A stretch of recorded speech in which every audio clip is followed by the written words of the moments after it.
Episode की starting में हम विला में देखते हैं जहां रोकरो बाथरूम में मुंह धोते हुए पिछले रात की बात याद करता है। फिर हम फ्लैशबैक का सीन देखते हैं जहां रोकरो और बेनियो सेइगेन से ट्रेन करने के लिए कहते हैं, पर सेइगेन वहां से मैं बिजी हूं कहते हुए वहां से चला जाता है, पर रोकरो को उसका ब्लैक तालिस्मान वापस कर देता है। फिर अपने बेकाबू हुए हाथ के बारे में सोचता है, तभी वहाँ बेनियो आ जाती है तो रोकरो उसे देखकर चौंक कर कहने लगता है, तुम मेरी तरफ क्यों देख रही हो? तो बेनियो उसे ऐसे ही कहते हुए हटने के लिए कहती है, तो रोकरो वो हमेशा इतनी खड़ूस रहती है करके वहाँ से चला जाता है। फिर वो लिविंग रूम में आकर वहाँ की हालत देखकर चौंक जाता है। वहाँ एक लड़की होती है, वो लड़की रोकरो को मॉर्निंग विश करती है और कहने लगती है, ये कमरा काफी खौफनाक था, क्या तुम्हें नहीं लगता तुम्हें सजावट का ख्याल रखना चाहिए? तो रोकरो इसके लिए माफी मांगता है, फिर चौंक कर कहता है, रुको तुम कौन हो? तभी वहाँ बेनियो आ जाती है, कहती है, आपसे दोबारा मिलकर अच्छा लगा, मैंने नहीं सोचा था कि आप यहाँ आएगी सुराबू सामा। तो वो कहने लगती है, तुम्हें दोबारा देखकर अच्छा लगा। फिर बेनियो रोकरो को उनके बारे में बताती है कि ये मितेजिमा सुबारू सामा है, वो एक बार मेरी मास्टर थी और वो 12 गार्डियन में से एक है। तो वो मास्टर वाली बात से कहती है, वो लगभग 5 से 6 साल हो गए होंगे, तुम काफी बड़ी हो गई हो। फिर वो अपने फिमलर से मिलाती है, कहती है, ये तातरा है। तातरा की फीलिंग उसके चेहरे के कपड़े पर दिखती है। आगे कहती है, मैंने सुना है तुम दोनों ट्विन स्टार एक्सॉर्सिस्ट हो। तो रोकरो कहने लगता है, ये सब उस ठरकी कच्चाधारी का किया कराया है, कोई किसी से शादी नहीं करना चाहता। बेनियो भी हामी भरती है तो वो हंसने लगती है। तो रोकरो कहता है, क्या ये कोई मजाक है? तो सुबारू कहने लगती है, खैर मैं हंस रही थी क्योंकि तुम दोनों बहुत फनी हो। फिर रोकरो बेनियो से पूछता है, क्या वो सच में ताकतवर है? तो बेनियो हाँ कहती है। तो रोकरो यही चांस है सोचकर कहता है, हम ताकतवर बनना चाहते हैं और झुककर प्लीज हमें ट्रेन करे। पहले तो बेनियो उसे ऐसा करता देख चौंकती है, फिर वो भी झुककर कहने लगती है तो वो मान जाती है। फिर तातरा उन्हें एक नोट देता है, फिर ये दोनों उस नोट का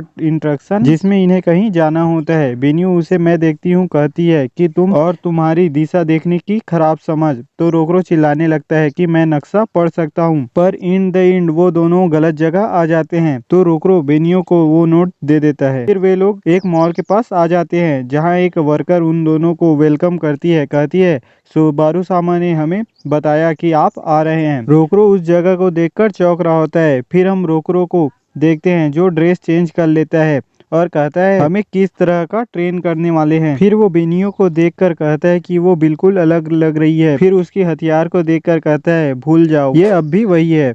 तभी तातरा के अचानक से आने से वो चौंक जाता है, पर वो रोकरो को एक नया नोट देता है जिसमें लिखा होता है कि कहो जब तुमने बेनियो को देखा तो तुमने क्या सोचा? तो रोकरो क्यों करके कहता है तो बेनियो कहने लगती है कि मेरी मास्टर के हर निर्देश का कोई मतलब होता है। तो रोकरो सोच रहा होता है। फिर दोनों एक दूसरे की तरफ देखकर शर्माने लगते हैं। तभी वहाँ सुबारू सामा कार में आ जाती है, कहती है, तुम्हें क्या लगता है मेरी कार खूबसूरत है? आगे तुम सिर्फ बच्चे हो, कहती है। तो रोकरो गुस्से से, मैं बच्चा नहीं हूँ, कहता है। तो वो कहने लगती है, जब किसी लड़की ने इतनी सुंदर ड्रेस पहनी है और तुम उसकी तारीफ नहीं कर पाए, मतलब तुम बच्चे हो। तो रोकरो मैं कर सकता हूँ, कहता है और बेनियो की तरफ देखकर शर्माने लगता है और हकलाते हुए, तुम ठीक लग रही हो, कहता है। ये सुनकर सुबारू उस पर घमंडी, मूर्ख और बेकार कह के तीर चला देती है। फिर तातरा उन्हें अगला नोट देता है। फिर वे लोग उस जगह पर भी आ जाते हैं। रोकरो कहता है, हमसे वो क्या कराना चाहती है? तभी फिर अचानक से तातरा आ जाता है और उन्हें अगला नोट देता है जिसमें लिखा होता है कि तुम्हें एक दूसरे का हाथ थामने होंगे।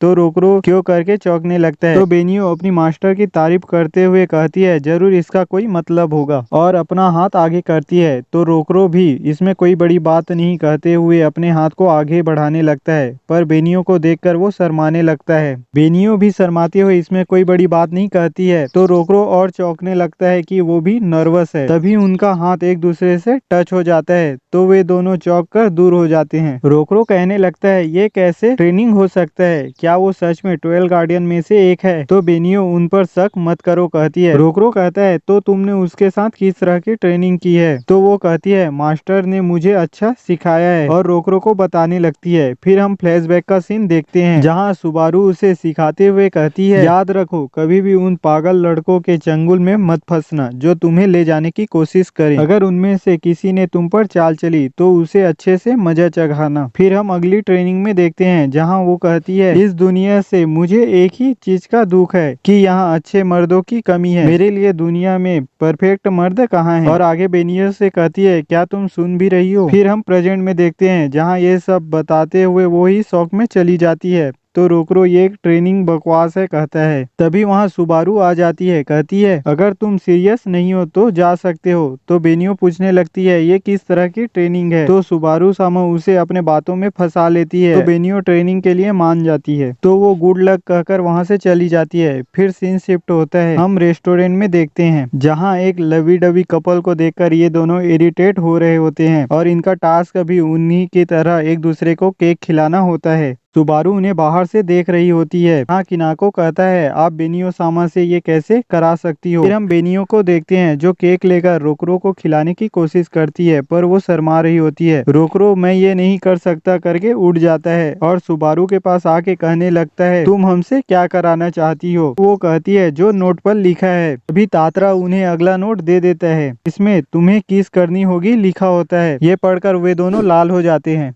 रोकरो नोट को फाड़ देता है और सुबारू सामा से कहता है ये सब घटिया चीजें मैं नहीं कर सकता और वहाँ से जाने लगता है। बेनियो भी अपने मास्टर को बो करके वहाँ से रोकरो के पीछे चली जाती है। फिर हम इन्हें जाते हुए देखते हैं जहाँ रोकरो कह रहा होता है ये सब अजीब था। बेनियो एक स्वीट्स के दुकान के पास रुक जाती है तो रोकरो वहाँ से ओहागी खरीद लेता है जिससे बेनियो खुश हो जाती है। फिर हम इन्हें किसी जगह पर बैठे हुए देखते हैं। रोकरो बेनियो को देखकर कहता है तुम बहुत खुश दिखती हो जब तुम ओहागी खाती हो। तो बेनियो मुंह बनाकर फिर से खाने लगती है तो रोकरो स्माइल करने लगता है। कुछ देर बाद बेनियो रोकरो को ऐसे ही बैठा देखकर ओहागी दे देती है। तभी वहाँ किनाको आ जाता है। वो कहता है सुबारू सामा मुझे आने नहीं दे रही थी तो मुझे भागना पड़ा। तभी वो केगारे करके चौंक जाता है और वहाँ का माहौल चेंज हो जाता है। तो बेनियो मगानो का गेट खोल देती है। फिर से सुबारू इन्हें देख रही होती है। फिर वो मगानो में आकर देखते हैं वो केगारे असली दुनिया में जाने के लिए रास्ता बना रहे हैं। तो वो दोनों हमला करने के लिए अपना तालिस्मान यूज करने लगते हैं। बेनियो हमला करने आगे चली जाती है लेकिन अभी रोकरो का हाथ बेकाबू होने लगता है। तो सुबारू सामा दूर से उसे देखते हुए कहती है उसका वो खौफनाक हाथ। बेनियो रोकरो की हालत देखकर उसके पास आती है पर रोकरो बेकाबू होने लगता है और उसी पर हमला करने लगता है। बेनियो पीछे हो जाती है। रोकरो बेनियो को वहाँ से भागने के लिए कहता है पर बेनियो मैं नहीं भागूंगी करके एक तालिस्मान का रोकरो के हाथ पर यूज करती है जिससे रोकरो अपनी ताकत पर काबू कर लेता है पर बेनियो कमजोर हो जाती है। किनाको कहता है आपने अपना ज्यादा स्पेल पावर इस एन्चेंटमेंट को करने में लगा दी है। रोकरो चौंकने लगता है पर बेनियो रोकरो से कहती है तुमने कहा था हम एक साथ ताकतवर बनेंगे। तभी वो केगारे उन्हें चारों ओर से घेर लेते हैं तो रोकरो हमला करने आगे चला जाता है पर बेनियो कमजोर हो गई होती है और लड़ नहीं पा रही होती है। तो रोकरो उसे बचाने के लिए उसके पास आकर उसे गले लगा लेता है। तभी वहाँ सुबारू सामा उन केगारे पर हमला कर उन्हें खत्म कर देती है और आगे कहती है दिल से हाथ थाम कर गले मिल रहे हो, लगता है तुम समझ गए। तो वो दोनों एक दूसरे की तरफ देखकर दूर हो जाते हैं। तो सुबारू कहती है अगर तुम इतना ही समय लगाओगे तो तुम्हारा सफर बहुत लंबा होगा। तुम दोनों को एक होना होगा। तुम्हें ताकतवर होने के लिए एक दूसरे के करीब होना होगा। ट्विन स्टार का टाइटल एक शादीशुदा कपल को दिया जाता है। तुम दोनों को हस्बैंड और वाइफ कहना जबकि तुम डेट पर ही नहीं जाते, क्या मजाक है। तभी वहाँ और केगारे आने लगते हैं तो रोकरो और बेनियो लड़ने के लिए आगे बढ़ रहे होते हैं पर सुबारू सामा उन्हें पीछे रहने के लिए कहकर अपना तालिस्मान यूज करने लगती है और अपने पंखे को गन में बदलकर उन केगारों को मारने लगती है। रोकरो चौंकता है तो बेनियो बताती है कि वो मास्टर की स्पेल पावर से बनी है। सुबारू सामा अलग अलग गन बनाकर उन केगारों को मारने लगती है। रोकरो उनकी पावर देखकर चौंक रहा होता है। तात्रा भी उन केगारों को मारने लगता है। रोकरो उसका पावर देखकर अभी क्या हुआ करके चौंकता है तो बेनियो उसके बारे में बताती है कि तात्रा के पास 12 गार्डियन के टोडा की पावर है जो सभी 12 गार्डियन में हिंसक और खतरनाक है। सुबारू सामा सभी केगारे को खत्म कर देती है फिर उस दो दुनिया की दरार को नष्ट कर देती है। फिर तात्रा और सुबारू सामा आगे चले जाते हैं। फिर सीन शिफ्ट होता है, हम रोकरो और बेनियो को साथ में जाते हुए देखते हैं जहाँ रोकरो सुबारू सामा की तारीफ करता है और कहता है हमें ताकतवर बनने के लिए और मेहनत की जरूरत है और बेनियो को चिंतित देखकर पूछता है क्या हुआ करके। तो बेनियो कहती है जैसा कि मास्टर ने कहा मैं कभी नहीं गई एक डेट पर और शर्माते हुए कहती है क्या ये डेट है। तो रोकरो भी शर्माते हुए कहता है मैं नहीं जानता। फिर ये दोनों विला में आ जाते हैं और वहाँ की सजावट देखकर चौंक जाते हैं। सुबारू सामा कहने लगती है, तुमने काफी देर लगा दी। रोकरो के नाक से उन्हें वैसे कपड़े में देखकर खून निकलने लगता है। कहने लगता है कि इस तरह का कपड़ा घर पर कैसे पहन सकती हो। बेनियो कहती है, तुम्हारे नाक से खून क्यों निकल रहा है, और उसके पैर पर पैर मारती है। तो रोकरो उससे से पूछने लगता है कि ये किस लिए था। तो बेनियो उसे ठरकी कहती है। रोकरो मैं नहीं हूँ कहता है। तो बेनियो कहती है, तुम्हारा नाक मुंह चेहरा यही बता रहा है। तो रोकरो कहने लगता है, ऐसी ड्रेस पहनना ये सब इसकी गलती है। तो बेनियो कहने लगती है, ठरकी और उसके बहाने। सुबारू इन्हें लड़ते देखकर स्माइल करती है और कहती है, एक शादीशुदा जोड़े का झगड़ा, क्या बात है। तो रोकरो कहने लगता है, हम शादीशुदा नहीं हैं, और वैसे तुम यहाँ क्या कर रही हो। तभी वहाँ तात्रा आ जाता है। तो रोकरो उसे भी कहने लगता है, तुम्हारा ही कमी था। सुबारू सामा कहने लगती है, ये कमरा इतना खराब था तो मैंने थोड़ा सजावट कर दी। बेनियो पूछती है, मास्टर क्या आप यहाँ रात रुकोगी। तो वो कहती है, हाँ बिल्कुल, तुम्हारी असली ट्रेनिंग अभी शुरू होने वाली है। आगे कहती है, हमें रात में भी बहुत कुछ करने की जरूरत है। तो वो दोनों रात करके लाल होने लगते हैं। सुबारू सामा कहने लगती है, शादी के लिए अपनी ट्रेनिंग जारी रखो। तो रोकरो उन्हें गुस्से से घर जाओ करके कहता है, और इसी के साथ एपिसोड खत्म हो जाता है।